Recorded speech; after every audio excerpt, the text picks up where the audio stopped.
Aujourd'hui, je vais vous parler de fausses croyances sur les champignons, notamment sur leur toxicité, qui sont transmises depuis des années et qui potentiellement pourraient vous tuer. On entend souvent dire que si les animaux mangent des champignons, c'est qu'ils sont également comestibles pour l'humain. Eh bien, c'est faux. On peut trouver des limaces se régaler de l'amanite phalloïde, qui est le champignon qui tue le plus d'humains. Ça me permet de vous dire que si vous croisez des champignons toxiques dans la nature, laissez-les tranquilles, ils sont utiles pour les écosystèmes et peuvent être mangés par d'autres animaux. On peut entendre aussi parfois que toutes les toxines des champignons sont détruites à la cuisson, ce qui est faux. L'amanite phalloïde vous tuera, qu'elle soit mangée crue ou cuite par exemple. En effet, certaines espèces de champignons sont toxiques crues mais comestibles bien cuites, notamment le bolet à pieds rouges ou encore l'amanite rougissante, le polypore soufré, mais aussi les morilles ou encore le shiitake. Autre fausse croyance qu'on entend régulièrement, les champignons qui poussent sur du bois sont comestibles. C'est faux. Il y a par exemple la galère marginée qui est tout aussi mortelle que l'amanite phalloïde. Il y a aussi le Phoclitocybe lumineux, parfois confondu avec la girole, qui pousse surtout au niveau des racines, qui lui est très toxique également. Et il y en a plusieurs autres non comestibles. Mais il y en a également beaucoup de comestibles, comme la langue de bœuf, le polypore soufré qu'il faut cuire, le polypore en touffe, le Sparacis crépus, l'oreille de Judas et beaucoup d'autres. On entend dire également que les champignons à chair bleuissante sont tous toxiques, ce qui est faux. Il y a plusieurs bolets à chair bleuissante qui sont comestibles, notamment le bolet à pieds rouges, mais qu'il faut cuire une vingtaine de minutes. Il y a aussi les bolets à chair jaune qui sont un peu bleuissants. Il y a aussi le bolet blafard qu'il faut cuire également une vingtaine de minutes. Le seul moyen de ne pas se tromper dans vos cueillettes de champignons, c'est de respecter la règle numéro 1 du cueilleur, qui est d'être sûr de chez sûr d'avoir bien identifié l'espèce avant de le cueillir pour le consommer. Parce qu'il existe plusieurs espèces de champignons toxiques, il existe des faux amis.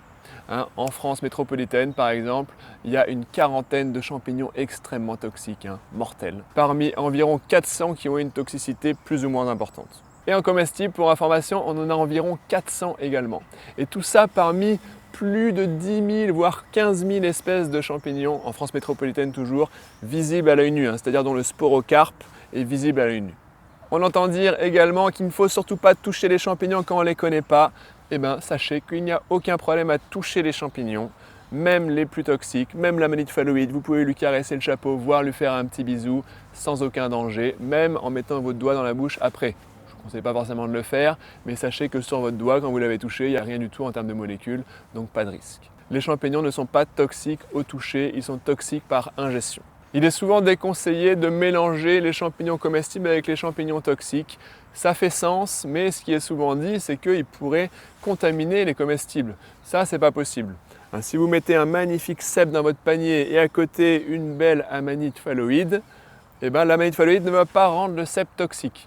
Par contre, si vous faites n'importe quoi, vous mélangez tout et que de retour chez vous, vous ne savez plus faire la différence entre les comestibles et les toxiques, voire qu'il y a des petits morceaux partout, là c'est dangereux potentiellement. Mais ce n'est pas une question de contamination.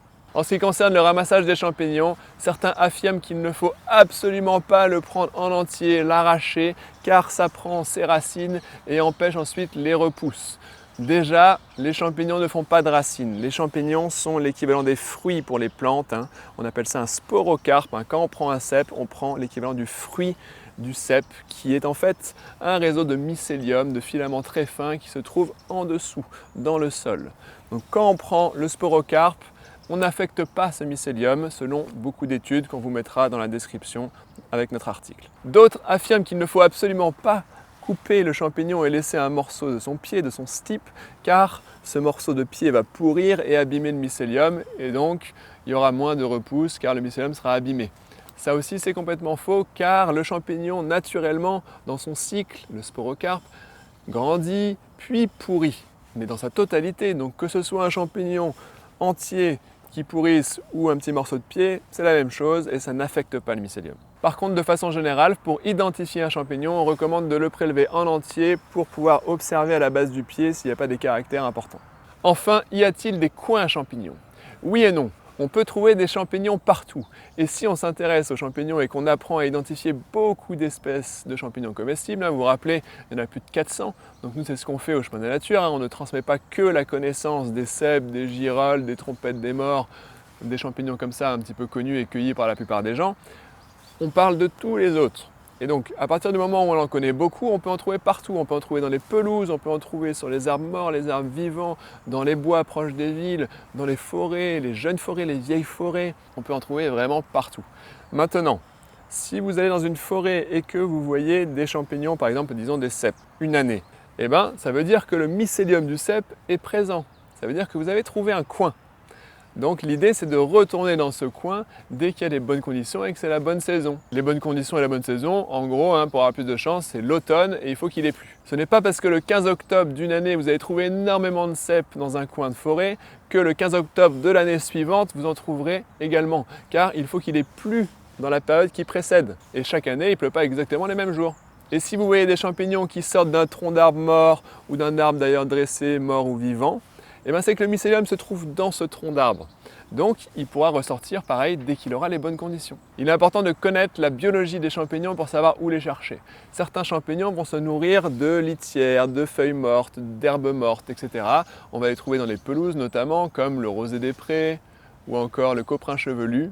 D'autres qui se nourrissent également de feuilles mortes, de litières, de petites brindilles, etc. peuvent se trouver à la fois dans les prairies et dans les sous-bois, comme par exemple la coulmelle. Certains ne poussent que sur du bois mort, donc des troncs d'arbres, des souches d'arbres, comme par exemple la langue de bœuf, le polypore soufré, le sparacis crépus ou encore les oreilles de Judas. Et beaucoup d'autres sont dits mycorhiziens, c'est-à-dire en symbiose avec des arbres. Ceux-là, vous ne pourrez pas les trouver en prairie ou alors il faudra que ce soit en lisière de forêt. Et il y en a même qui vont pousser avec des espèces spécifiques d'arbres. Par exemple, le lactaire délicieux qui ne pousse qu'avec les pins. Alors que les cèpes, eux, vont pousser avec beaucoup d'espèces d'arbres, des feuillus, mais aussi des conifères. Donc en gros, si vous voulez trouver des champignons, il suffit d'aller vous balader dans la nature régulièrement et d'être bien observateur. Si vous voulez apprendre tout ça avec nous, on est en région parisienne et on a également une formation en ligne très complète sur la cueillette des champignons. Vous trouverez ça sur notre site lechemindelanature.com. Ciao, ciao!